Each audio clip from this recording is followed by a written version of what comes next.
le soleil, le vent ou la pluie, rame, rame, voyageur, le front ridé, les mains gercées, rame, rame, voyageur. Il y a de ça 300 ans, ils étaient 100 dans leur canot contre le courant. Ils étaient partis de la Nouvelle-France pour conquérir les terres de Rupert. Dans le soleil, le vent ou la pluie, rame, rame, voyageur, le front ridé, les mains gercées, rame, rame, voyageur.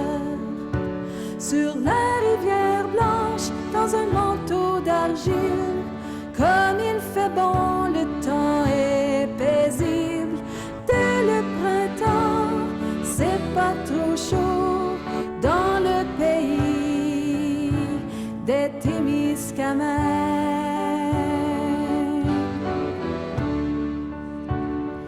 Dans le soleil, le vent ou la pluie, rame, rame, voyageur, le front ridé, les mains gercées, rame, rame, voyageur.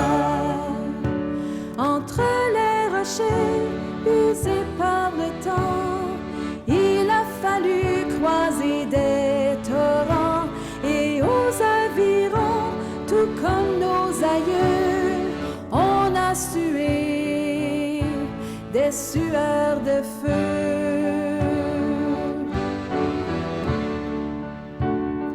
Dans le soleil, le vent ou la pluie, rame, rame, voyageur, le front ridé, les mains gercées, rame, rame, voyageur. Attention, bonjour. Bon matin. Alors, on est au 13 juillet. C'est le grand départ de l'expédition sur les traces du Chevalier de Troyes. Alors, comment on se sent ce matin? Oh, après 2 ans de préparation, là, c'est presque la paix. On est parti. On va voir vraiment si tout ce qu'on a fait va être efficace, puis si on va avoir du plaisir. Est-ce qu'on se sent un peu comme le Chevalier de Troyes dans le temps? J'espère que notre Chevalier de Troyes se sent comme le Chevalier de Troyes. Moi, je me sens plutôt comme l'engagé, le Canadien qui a dû travailler fort. Donc, les Lemoines. Moins que ça. Juste un tout petit au fond de la hiérarchie qui doit charrier sa part plus que les autres. Puis, aujourd'hui, vous partez là, il y a un petit peu de pluie. Vous vous rendez à quel endroit spécifique ce matin? Il y a un petit peu de pluie, mais la température est fraîche, fait que c'est parfait pour aller travailler. On s'en va directement à la plage à Galichan, à la plage Gendron, sur le bord du lac Abitibi, où Marc Côté, l'archéologue, nous attend pour nous faire part d'une découverte sensationnelle qu'il a faite durant le mois de mai et des nouvelles informations spécifiques qu'il y a dans la région de l'Abitibi. Après ça, on va se déplacer vers un intérêt économique. On va aller visiter l'usine des maisons nordiques. Après ça, on va se déplacer à Palmarol, aller découvrir la culture et un peu l'histoire du village. Pour terminer, à 19h, on va commencer à l'Aréna de Palmarol notre grand spectacle de 2 heures. Donc, c'est la première journée d'un départ pour 11 jours consécutifs. Et voilà, c'est le premier d'une grande série, le premier coup d'aviron pour 250 km. Et vous êtes combien d'équipages là, qui part aujourd'hui? On a une trentaine de personnes qui ont décidé d'avironner aujourd'hui. On va peut-être en accueillir des imprévus qui sont les invités du village, tant à Galichan qu'à Palmarol. Et après ça, on a évidemment notre équipe d'accompagnement avec l'autobus, puis le camion, puis la remorque pour notre assistance technique et sécuritaire, qui eux sont 3 personnes, je pense.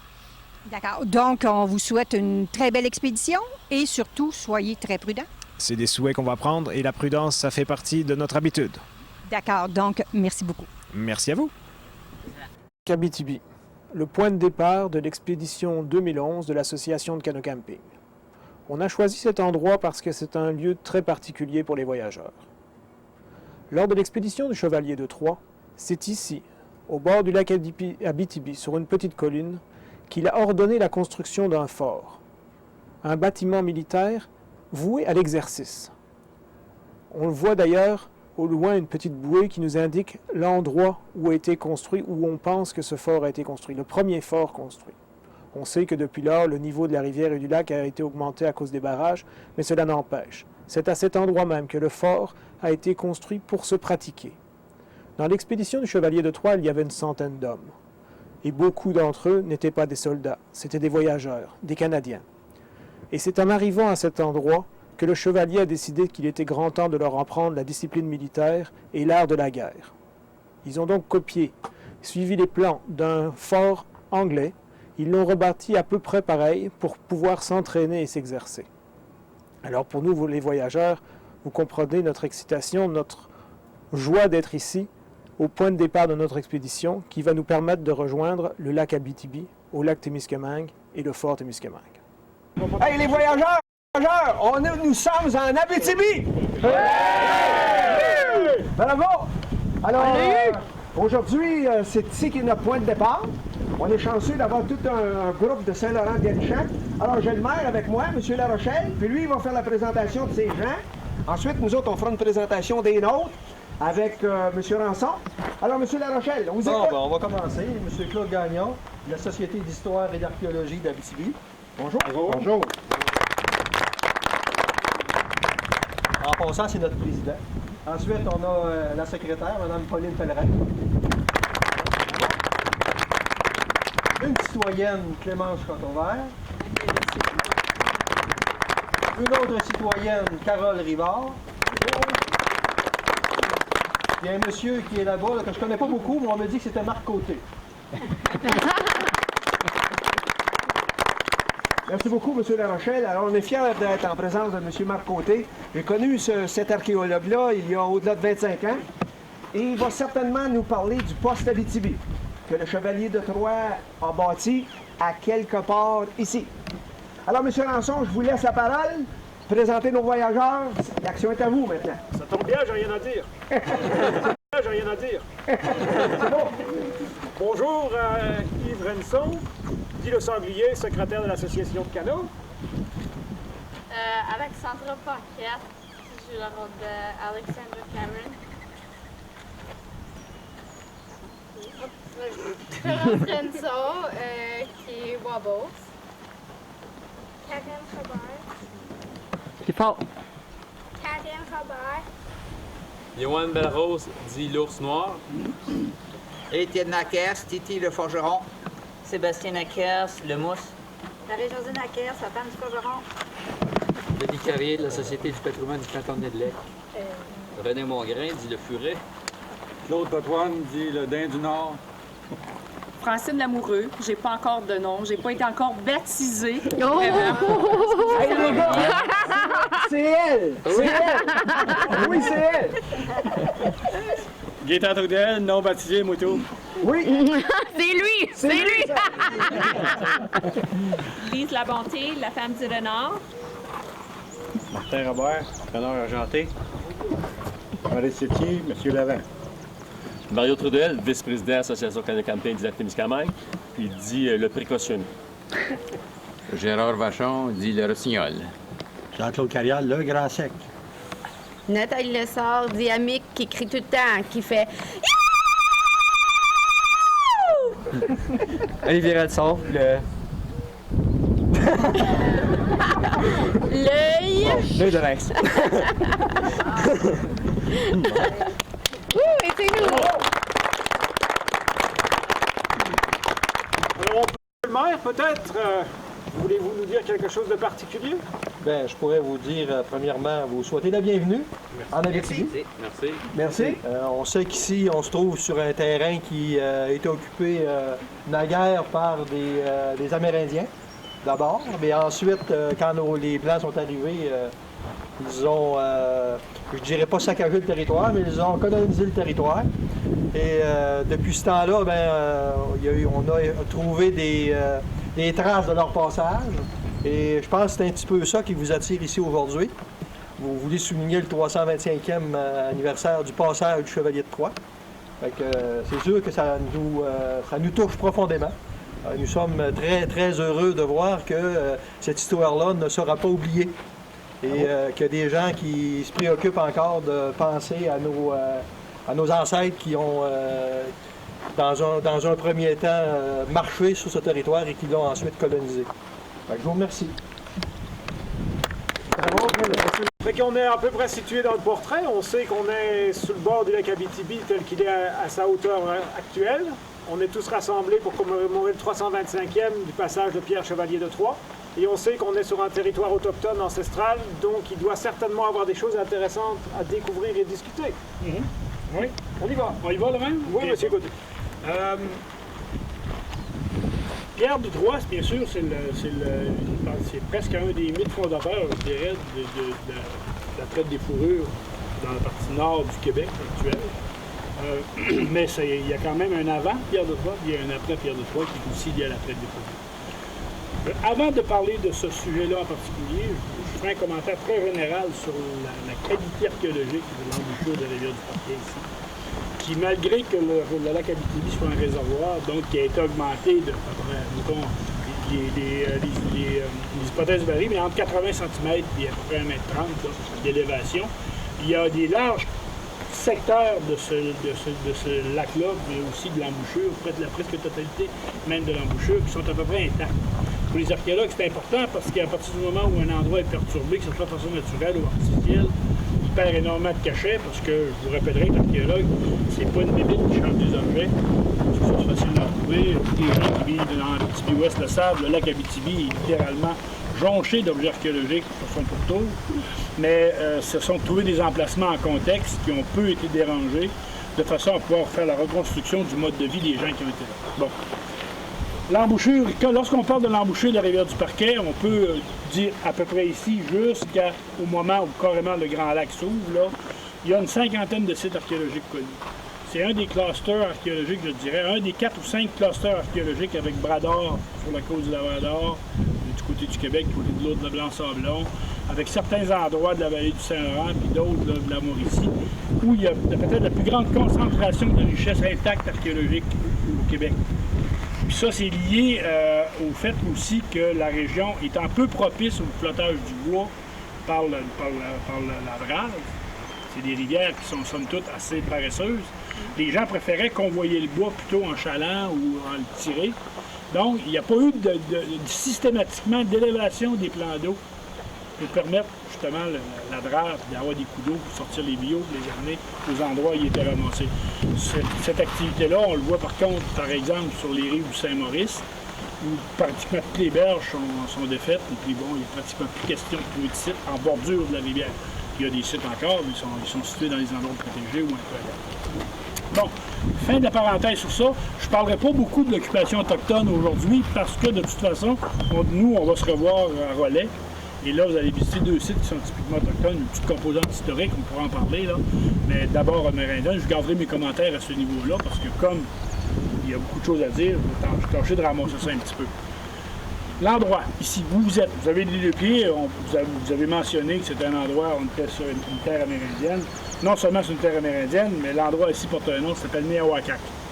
Néawakak, ça veut dire la pointe de sable. Néa, c'est un suffixe pour indiquer que c'est une pointe, puis bon, les autres, il y a un suffixe puis une consonne de liaison, là. Ça ne pas de linguistique, là, mais ça veut dire pointe de sable, la place où il y a du sable. Évidemment, ce nom-là dit une chose, c'est l'endroit où on aborde puis on déborde. C'est la place où on arrive en bateau. C'est la meilleure place pour arriver en canot. Si vous savez, on va en parler tout à l'heure, il y a la pointe aux Indiens, là-bas, qui s'appelle Malkéléoya. Et donc, la pointe, la pointe, c'est le heartland, vraiment là, du monde des Abitibi-Winnies, qui sont des Algonquins qui vivaient sur le pourtour du lac Abitibi. C'est le cœur de leur territoire, mais c'est le cœur historique de leur territoire. C'est le cœur des 150 dernières années de la mémoire orale. Puis c'est lié, tout à l'heure on le verra, probablement, aussi beaucoup au fait qu'il y a un poste de traite de la Hudson's Bay. Puis c'était devenu le lieu de rendez-vous presque obligé de toutes les familles. Donc c'est certain que dans le cœur des aînés actuels et de leurs prédécesseurs des 2 ou 3 générations avant, cet endroit-là a été comme une espèce d'aimant qui a attiré tout le monde, donc ça reste un peu plus près dans leur cœur. Mais avant ça, parce qu'on parle de 7000 ans, 8000 ans d'occupation sur les pourtours du lac, bien, des endroits forts comme ça, il y en a eu d'autres. à proximité de la Pointe aux Indiens. Nous, on a fouillé un site en 2001 qui, autour de l'an 1000, jouait à peu près le même rôle, mais bien avant l'arrivée des Européens. Puis si on va sur un autre site, ben, ça a joué aussi ce rôle-là plus loin dans le temps encore. Donc, ces points-là de rassemblement se déplaçaient. Ça fait que finalement, le lac est jonché dans son embouchure, ici de la rivière du Parquet, d'endroits où il y a eu des rassemblements importants. On passe des fois sur certains sites, peut-être jusqu'à 200, 300 personnes en période estivale qui se réunissaient là de façon plus ou moins épisodique. Bon. Traite des fourrures, je me dis qu'il y avait un avant, il y avait un après. Avant Pierre de Troyes, bien sûr, je pense qu'il ne faut pas passer sous silence l'importance d'un gars qui s'appelle Pierre de Saint-Germain, qui était un coureur des bois, qui est la première personne qui a résidé de façon permanente du côté ontarien, sur les rives de la rivière Abitibi, en fait près du lac Nighthawk, où là, il y avait le premier poste de traite, établissement, qui s'est établi là, dans la dizaine d'années ou la quinzaine d'années qui a précédé l'expédition de Pierre d'Iberville, de Pierre de Troyes, de Maricourt et de Sainte-Hélène. C'est important parce que c'était le guide en chef de l'expédition. Le fait d'avoir cet établissement permanent, lui, là, il y a vraiment, je dirais, au moins minimalement dans le corridor qui part de Montréal et qui monte jusqu'à la baie James, jusqu'à Moosonee, et dans les quelques dizaines de kilomètres de chaque côté de la rive Abitibi. Lui, il a fait une cartographie, puis il avait une mémoire, évidemment, comme tous les gens qui s'enfoncent en forêt. C'était quelqu'un qui se débrouillait très bien. Donc, il connaissait à peu près tous les chemins. Puis ça, bien, ça nous amènera peut-être à parler de la raison pour laquelle, à mon sens, Pierre de Troyes est passé par un endroit qui peut paraître incongru pour passer ses canons, passer ses hommes d'armes, mais qui, dans le fond, découle d'une logique de connaissance du territoire. Et puis du fait qu'il ne fallait pas qu'il perde un certain nombre de choses en route, et puis qu'il y avait une route plus difficile que l'autre, même si ça l'était pas. Pierre de Troyes aussi, ça a été la personne, comme je vous disais, il a guidé le groupe, parce que c'était pas un groupe facile à promener, là. T'as une quarantaine de soldats français qui, la forêt, ils l'ont connu à Vincennes et à Rambouillet, là. C'est pas la forêt du Québec, là. Ce sont des gens qui n'ont pas une grande habitude de vie dans le bois, entourés d'une gang de Canadiens, hein, comme les Canadiens, comme on les appelait à l'époque, qui étaient vraiment le cœur de l'équipe, mais qui étaient des gens aussi qui, depuis 3 générations, étaient habitués à ne pas se soumettre à aucune autorité. C'est des gens qui étaient des fortes têtes, puis déjà le mode de vie, après 3-4 générations d'établissement ici, déjà les gens développaient une mentalité extrêmement différente des Européens, d'autonomie. Puis d'ailleurs, un siècle plus tard, il y a un homme qui s'appelle Per Kalm, qui est un naturaliste suédois, qui est venu visiter la vallée du Saint-Laurent, qui disait ces Canadiens-là, le plus pauvre de ce pays-là, ils vivent plus richement qu'un noble en France. Pour toutes sortes de raisons. C'était pas nécessairement monétaire, parce que la vie, on pourrait en parler du mode de vie, c'était pas facile de vivre dans ces années-là, peu importe le pays, peu importe le climat. Là. Mais c'était des gens qui avaient une liberté de penser, qui avaient une manière de vivre qui déjà faisait qu'il y avait moins de classe sociale, moins de hiérarchie. Fait que ça a donné quelques petits problèmes à Pierre de Troyes. Bon, donc Pierre de Troyes reçoit le mandat, puis il faut d'abord aussi dire que ça ne s'inscrit pas dans une guerre coloniale, l'expédition du Chevalier de Troyes, contrairement à d'autres expéditions qui seront faites avant ou après, là. C'est une guerre commerciale. Donc c'est carrément une expédition de concurrence, un peu musclée, disons. On peut voir ça de même. Mais les États n'étaient pas en guerre. La France, à ce moment-là, n'est pas en guerre contre l'Angleterre, pas en guerre contre d'autres pays. C'est carrément une guerre contre la Compagnie de la Baie du Son, de la Compagnie des associés qui étaient à Montréal et des francophones. Ils veulent les tasser parce que là, ils voient bien qu'ils s'en viennent. Puis déjà, ils ont envoyé du monde, eux autres, jusqu'au lac Abitibi. Ils savent, puis tu sais, ils ont peur de les voir débarquer dans leur arrière-cour. Parce que de la façon dont sous le régime français dont c'est organisé, la fourrure, il y a ce qu'on appelle des affairements. C'est-à-dire, il y a des grands secteurs qui sont donnés à certaines personnes, souvent des clous de vin et des enveloppes brunes, ça on en convient, mais qui sont donnés, parce que c'était un pouvoir extrêmement corrompu, là, protégé par le gouverneur, protégé par l'intendant. Il leur donnait des immenses territoires, théoriquement, en exclusivité. Je dis théoriquement, parce que des peddlers, il y en a toujours eu, des gens qui n'hésitaient pas à... Parce que tu ne peux pas faire la police sur un territoire grand comme l'Abitibi-Témiscamingue. C'est pas possible. Donc, il y a eu beaucoup de monde qui se sont, en tout cas, qui ont fait des affaires que la morale réprimerait, disons, à l'époque. Il y a même eu des gens qui ont été condamnés aux travaux forcés, à l'exil, à toutes sortes de choses, parce qu'ils bypassaient les taxes, ils bypassaient les impôts. Les impôts, d'ailleurs, c'était pas comme aujourd'hui, ça n'allait pas nécessairement à l'État. Ce qui restait pour le roi de France, finalement, il devait rester une poignée de chambres, parce qu'entre-temps, tout le monde s'était servi allègrement. C'était une bonne manière pour les nobles qui venaient administrer la colonie de rembourser leurs dettes, parce que s'ils venaient ici, c'est pas parce qu'ils voulaient, parce que c'était ça ou la pendaison. Ils envoyaient tout ce qu'il y avait de plus endetté, de plus mal pris, pour que ça refasse un peu. Là.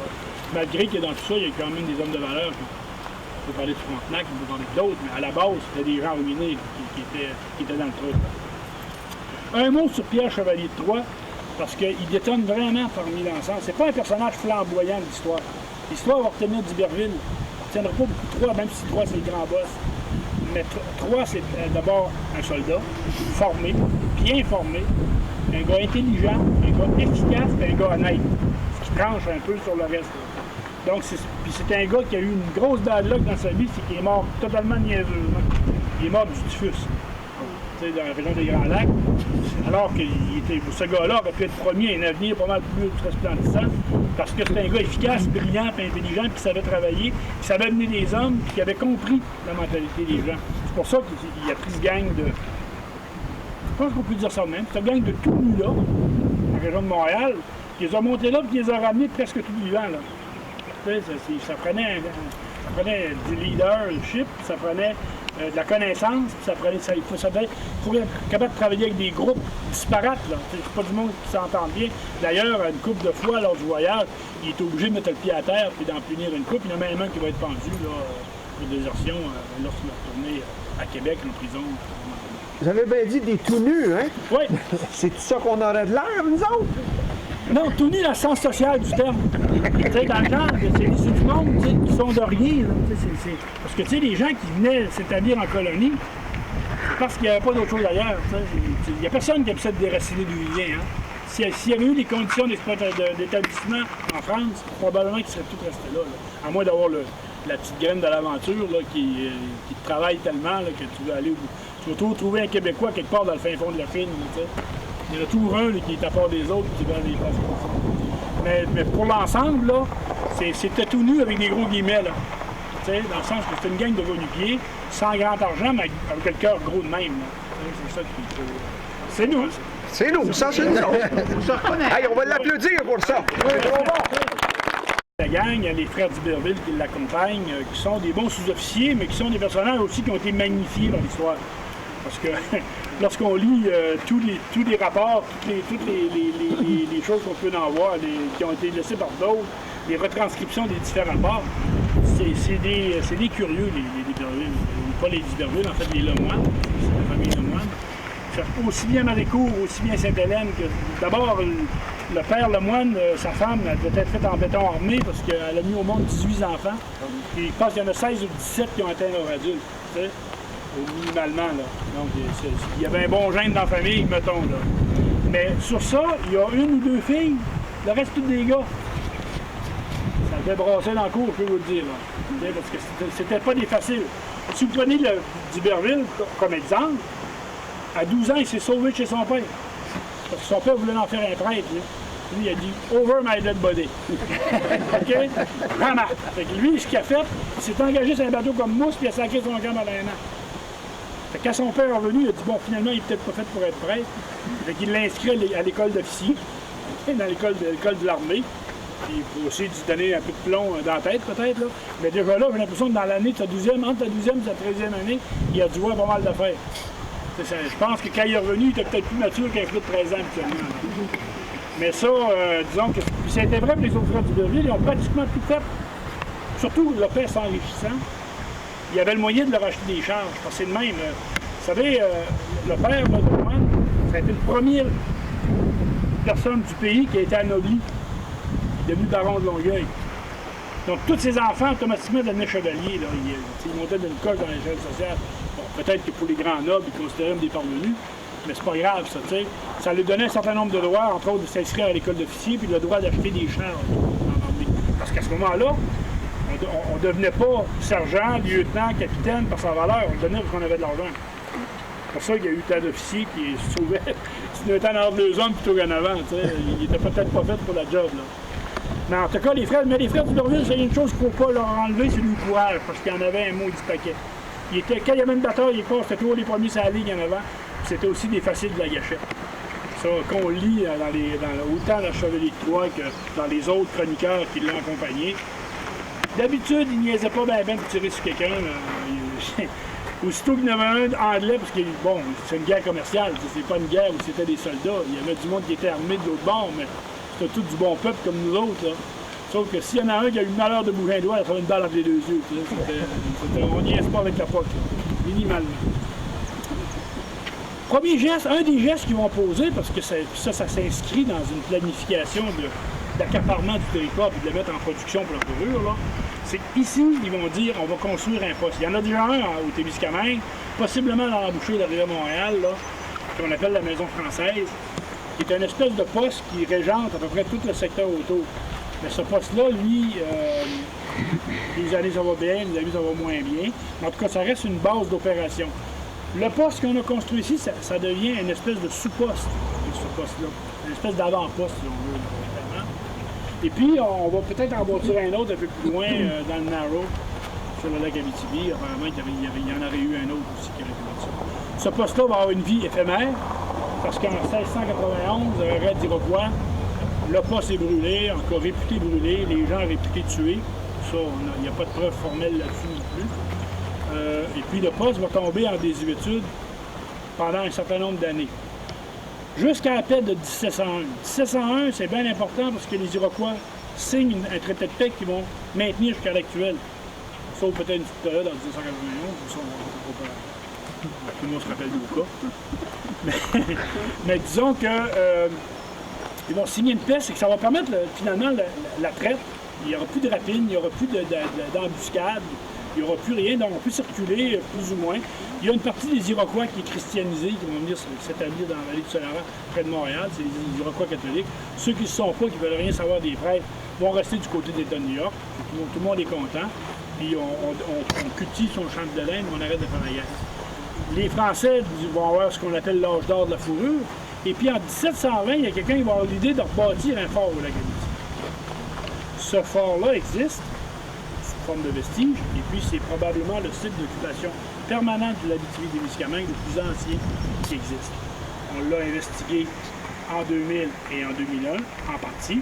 C'est ce qu'on appelle, c'est ce que les registres ont regardé sous le nom de poste panneau, et qui est décrit par un explorateur anglais qui venait de la baie d'Hudson, qui va venir à cet endroit-là faire une espèce de rapport de l'état de situation de la traite, puisque là, on est autour des années 1760-70. Le poste panneau existe depuis aux alentours de 1720. Donc, pendant 60-70 ans, sans discontinuité, il y a une présence blanche ici. Ce sont les premiers occupants quasi permanents. C'est sûr que c'était des contrats d'un an, donc ça roule. Mais il y a toujours quelqu'un pareil. T'sais. Et puis ces gens-là ont distribué, on le voit partout. Tous les sites archéologiques où on a une présence historique qui date de cette période-là, on voit des objets qui proviennent. Il n'y a pas tellement longtemps, j'ai eu l'occasion de voir une collection qui venait d'Amos, de haches qui sont pareilles comme celles qu'on a trouvées à Panneau, de haches, d'haleine pour percer le cuir et des pierres à fusil. C'est une espèce de kit là, qui avait été abandonné par quelqu'un sur le bord de la rivière Atticana, et ça vient de là. Donc, ils ont distribué dans un rayon de 100 km autour, 100-120 km autour, comme un poste de distribution. C'est d'ailleurs à ce moment-là que les objets de fabrication européenne vont vraiment supplanter ce que les Amérindiens faisaient par eux-mêmes.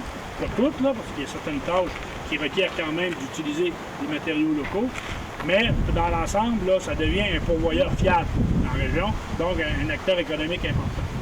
Ce poste-là, comme je vous dis, va être en activité probablement jusqu'aux alentours de, on peut dire une date précise, puis ça ferait du sens, ce serait 1794-1795. C'est le moment où, à ce moment-là, il y a deux compagnies qui viennent s'établir ici, deux autres postes de traite qui s'établissent, un sur une île qui est située au nord-ouest de la pointe aux Indiens, sur laquelle la compagnie de la baie d'Hudson va établir son poste pour une période de 2 ans avant de le transférer. Donc, une espèce de lieu de transition. Mais sur l'île, il n'y a pas d'eau courante, à part l'eau du lac. C'est pas vraiment une bonne source. Ils vont chercher un autre endroit. Et ils vont s'établir en 95-16, là, sur la pointe aux Indiens. Et en face, c'est ce qu'on appelle aujourd'hui l'île aux Folles, un poste de la compagnie du Nord-Ouest, qui est l'adversaire commercial, qui, contrairement à la Hudson's Bay, qui est d'abord chapeautée par des actionnaires qui sont à Londres, donc des Anglais, La Compagnie du Nord-Ouest, c'est d'abord des actionnaires du Québec. Beaucoup de francophones, mais aussi des anglophones, des Irlandais, des Écossais de Montréal. Donc ces deux compagnies-là sont établies face à face, une face à l'autre. Et puis, bon, c'est à qui va attirer le plus de personnes dans son poste. Et puis là, évidemment, ça fait une concurrence qui va permettre au poste panneau de se maintenir un bout de temps parce qu'il y a de la concurrence. Mais en 1821, pas longtemps après, les deux compagnies vont fusionner. Et puis, bon, ça tue la concurrence parce que tous les petits se font cruncher comme ça. La compagnie de la Baie du Son coupe les prix, monte les prix d'achat de la fourrure, coupe les prix des denrées. Les autres peuvent poursuivre. Puis on sait que tous les postes de peddlers qu'il y avait autour, parce qu'il y en avait plusieurs, on parle de panneaux, mais il y en avait d'autres. Il y en avait un autre à l'embouchure, près de la page Doucette. Il y en avait d'autres aussi, probablement à un autre endroit qui s'appelle Wimidiboujic-Magédéoyac, qui est le poste des Français. Okay? Parce que la compagnie Révillon et Frères, fin du 19e siècle, s'est installée là. Mais sous le poste de Révillon et Frères, ils ne sont pas là pour rien, parce qu'il y avait un autre poste aussi de peddler qui s'est installé là. Donc tous ces postes-là qu'on sait maintenant, qui sont là, qui sont disponibles éventuellement pour la recherche, montrent qu'il y a eu toute une continuité d'occupation. La Hudson's Bay va s'installer, donc va devenir la compagnie dominante, va garder, mais il va toujours avoir du monde qui vont essayer de s'établir, d'essayer de se faufiler, de faire un peu d'argent là-dedans. Établissement Bignel, qui date du milieu du 19e siècle, qui est situé au sud de la Pointe aux Indiens, mais qui a duré une dizaine d'années facile.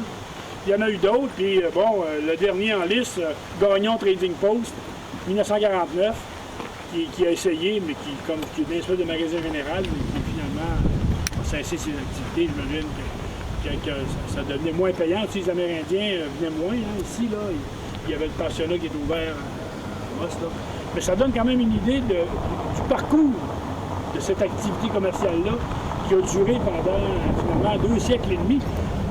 T'sais, on parle souvent des mines, on parle souvent de la forêt pour nos régions, mais dans le fond, la fourrure, c'est ça qui a été l'industrie fondatrice à la base, avant. T'sais. Parce que certaines années, là, on dit que certaines années, la maison française du lac, avec son poste du lac Abitibi, rapportait en profit 60 000 livres. C'est sûr qu'il y a des années qui parlaient de l'argent. Mais il reste que les familles de Montréal, qui étaient des familles de traiteurs, parce que c'était une clique, les traiteurs, hein, ils se mariaient entre eux autres. Parce qu'il fallait protéger les secrets de famille, des choses. Fait que c'était vraiment une gang là, qui était une espèce de... C'était comme une espèce de communauté qui vivait à l'intérieur de la ville de Montréal. C'était tous des gens apparentés. Puis ceux qui travaillaient autour, c'était le 2e siècle. Ça ressemblait un peu aux Hells Angels, hein?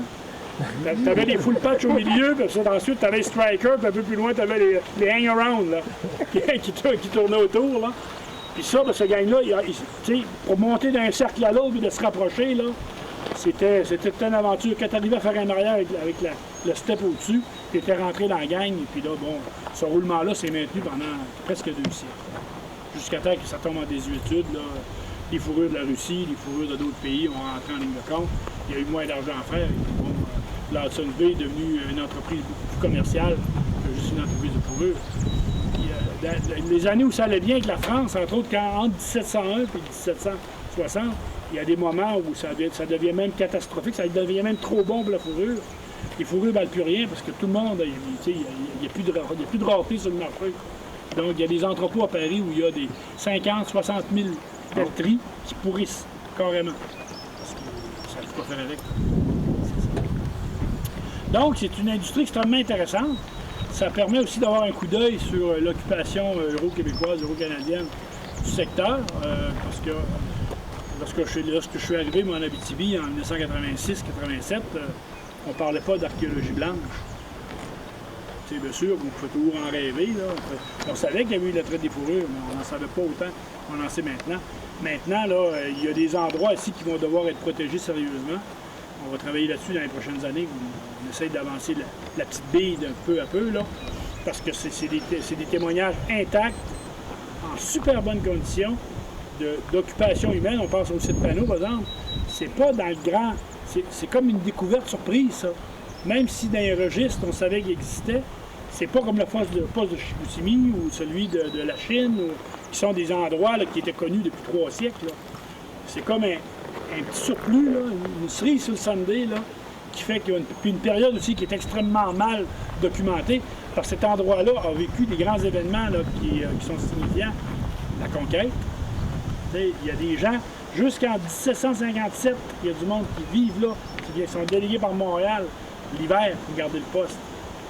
Là, il y a une interruption, puis très rapidement, les Anglais vont reprendre le flambeau. Donc, même ça doit avoir une certaine valeur, hein? Puis en plus, ça va vivre des événements naturels importants. Ce poste-là a été balayé par le grand feu d'Abitibi de 1760. Donc, qui a pratiquement brûlé la moitié de la région. Qui était un feu hors de contrôle, un feu de forêt, là. Puis ça a passé dessus. Donc, ça a détruit de force. Qu'après 1760, il a fallu qu'ils rebâtissent. D'ailleurs, on a les couches de brûler et les couches de démolition, là. Tout ce qui est resté du poste, c'est à peu près le cellier, là. Le reste a tout brûlé jusqu'à terre. Donc, c'est ça. Pour nous autres, c'est une bénédiction parce que tous les objets qui étaient là n'ont pas pu être réutilisés. On les trouve lorsqu'on fait nos feux. Voilà. Donc, ça vous donne un petit avant-goût des richesses du lieu. C'est sûr que moi, j'aurais bien aimé me déplacer avec mon bateau puis vous montrer les endroits, puis parler peut-être un peu du paysage. Mais c'est compliqué, matin, vous allez le voir lorsque vous allez aller sur l'eau. Préparez-vous à faire friser ça parce qu'il y a du mouton, là. C'est pas les bonnes conditions pour sortir avec un bateau moteur. Là. Mais en tout cas, au moins là, je vous aurais donné le contexte.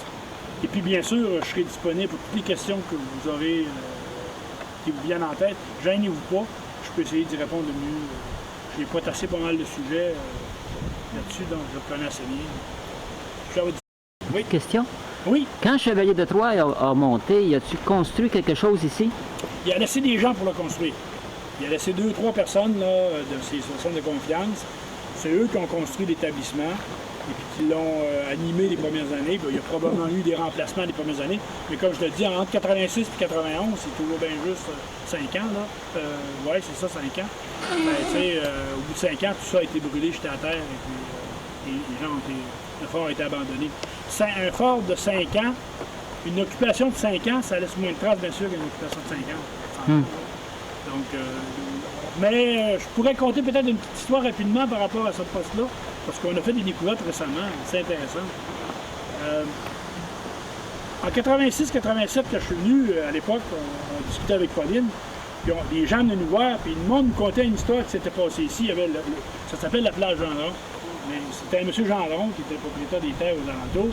Et ce M. Gendron-là, à un moment donné, on m'avait dit, ils ont trouvé quelque chose. À un moment donné, l'eau était bien basse à un automne, puis ils ont trouvé des pieux, puis on parlait de mousquets, puis d'objets de traite manifestement anciens qui avaient été trouvés là. Cette idée-là, j'entends, bon, je dis, OK, oui, ça se peut, des choses qu'on entend assez régulièrement, mais elle tombe comme dans filière 13, hein, prête à ressortir à un moment donné quand on aura besoin. Il y a 2 ans, il y a un monsieur du Parquet, un village près d'ici, qui fait de la généalogie, qui va aux Archives nationales, fouille dans les journaux, puis trouve un petit article qui fait 2 colonnes sur 20 lignes, rien de très important, dans la page 17, à peu près de la frontière de l'époque, où on annonce qu'on va construire un musée à Galichamp. Oui. En 1955. 1955. Cet article-là dit on va construire un budget, on en parle avec les autorités, on parle de ça à Maurice, ici, à Québec. Il y a un bon député ici qui n'est pas conservateur, mais l'Union nationale, qui est prêt à porter le dossier. On fonde une société d'histoire locale, et puis on parle dans cet article-là de ce que les gens m'avaient dit oralement, de cette découverte-là de 1955. C'est là qu'on nomme M. Gendron et son fils. Bon, on donne des informations. Bon, ça, c'est intéressant. Et puis, je garde l'article, le monsieur me scanne l'article, je le mets dans mes fichiers. Fin du 2e épisode. Curieusement, il arrive à rien pour rien. Hein? 5 mois après, j'ai reçu un coup de téléphone de Québec où on était en train de retravailler tout le centre de documentation. Vous savez, tous les rapports archéologiques, tous les documents qui portent sur l'archéologie et la culture sont gardés là-bas pour être disponibles, évidemment, pour les gens qui en auraient besoin, les chercheurs. Il y a un centre de doc où on peut aller, tout ça. Ils font un ménage là-dedans, entre autres, dans une section de correspondance, une section où il y a des découvertes fortuites. Monsieur Y qui trouve une pointe de flèche, met ça dans l'enveloppe, prend une photo, l'envoie au ministère, ça finit une lettre de plus dans le registre. Là. Ça, il y en a des masses. Fait que ça, ils sont en train de faire un ménage là-dedans, classer tout ça, voir ce qui est plus intéressant, ce qui l'est moins, ce qui est pertinent, ce qui ne l'est pas. Et puis la personne qui travaille là m'appelle, elle me connaît, elle me dit « Hey, écoute, on a trouvé des photos d'une collection archéologique qui aurait été ramassée à l'embouchure de la rivière du Parquet. Ça s'appelle la collection Gérin-Lajoie. Ça te dit quelque chose? » J'ai dit dit non, ça me dit strictement rien. Il dit, en tout cas, il y a des super beaux objets là-dedans, des belles photos. Ça t'intéresse-tu de les avoir? Il dit, hein? Mettons. Elle dit, il y a une date là-dessus, 1955. Donc, là, ça a fait kiping dans ma tête. Puis je dis, envoie-moi ça. Je reçois les photos en PDF, donc de manière électronique. Je me mets à regarder ça. Je reconnais la collection. C'est la collection de Joe Bérubé.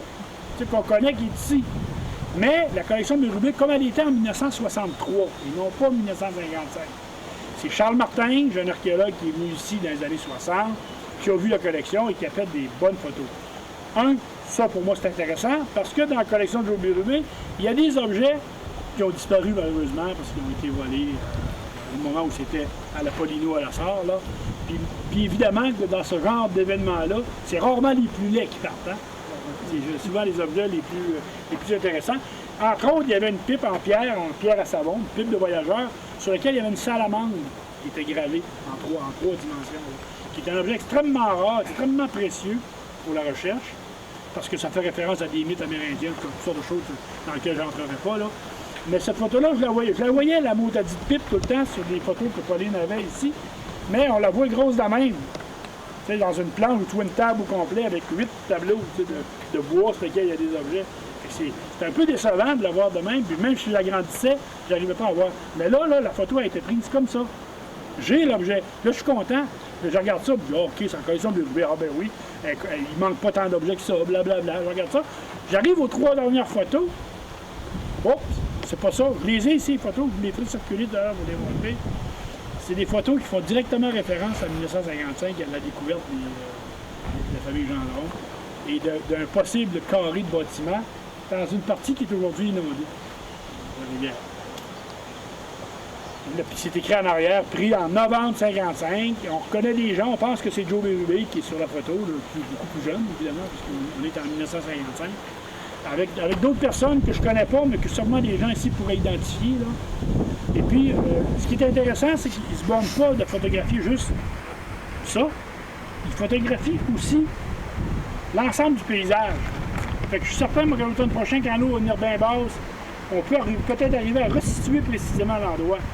Parce que parce que les piquets ont fait 300 ans dans l'eau. C'est pas parce que Joe Bérubé les a dégagés un petit peu qu'ils sont plus là.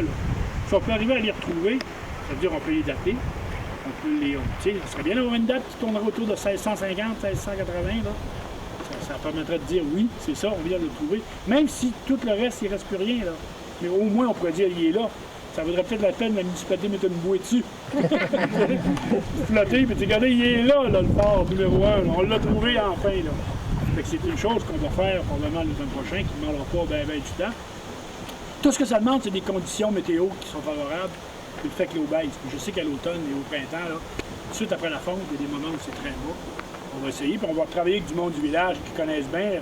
Déjà, je montais ça tout à l'heure à M. le maire, M. Rochelle, puis déjà, il a restitué des bâtiments. Là.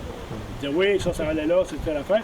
Puis on voit des chalets, peut-être même que certains chalets qui sont rénovés aujourd'hui étaient tous des cahutes à l'époque, mais qui sont encore capables de situer ça précisément. Voilà. Oui. Si Chevalier de Troyes monté par ici, savez-vous s'il a redescendu par ici ou bien s'il a redescendu par Amos? Oui, non, il a descendu par ici. Il est descendu par le même chemin. Sauf ce qu'on ne sait pas, c'est s'il a pris le même travers, là, je pense pas, il a dû descendre par Anguillier, là, la rivière des 15, parce que là, il était beaucoup plus léger en plus. C'était pas tout le monde qui descendait, il y avait moins de monde. Puis en descendant, il a passé à hauteur des terres, là, à partir de la Bégin, puis monter jusqu'à hauteur des terres, on monte le courant. Mais quand on arrive de l'autre bord, hein, go, là, ça va. Là. Merci de dire la même chose que nous autres. Non,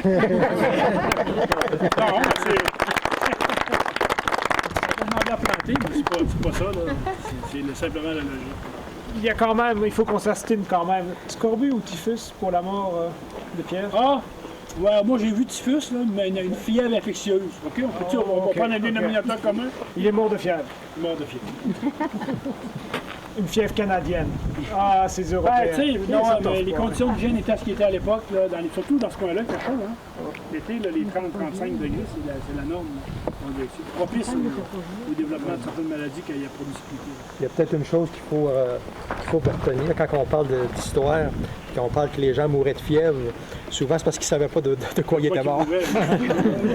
Fait qu'ils disaient ils sont morts de la fièvre qui les a emportés. Ouais, ou morts de vieillesse. Hein? Oui, à 40 ans. Ça fait l'âge, ça.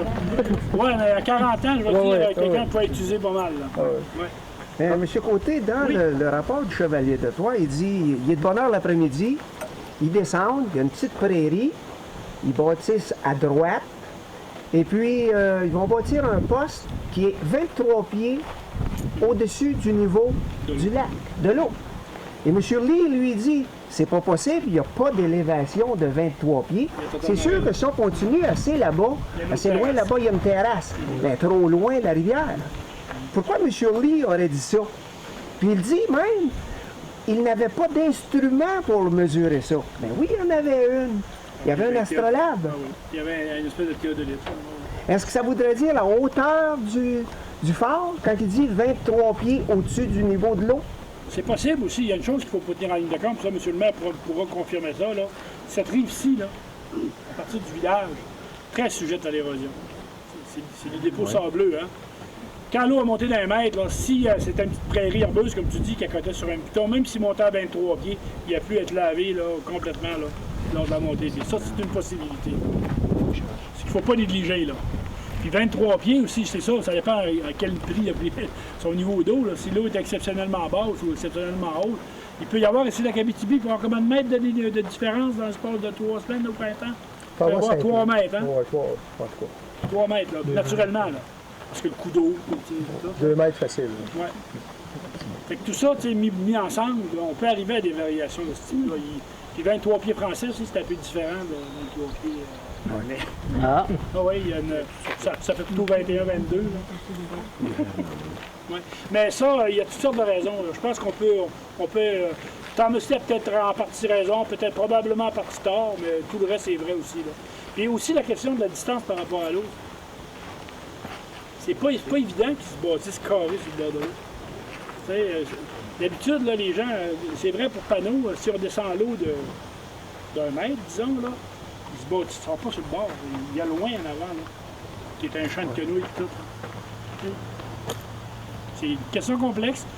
Je pense pas qu'il faut tellement, porter d'intérêt au fait que c'est à 23 pieds. Il faut vraiment regarder, là, si on peut arriver à mettre une preuve physique que c'est là. La configuration que ça avait à l'époque, on ne le sait pas. Ça était peut-être passablement différent. De ce côté-ci.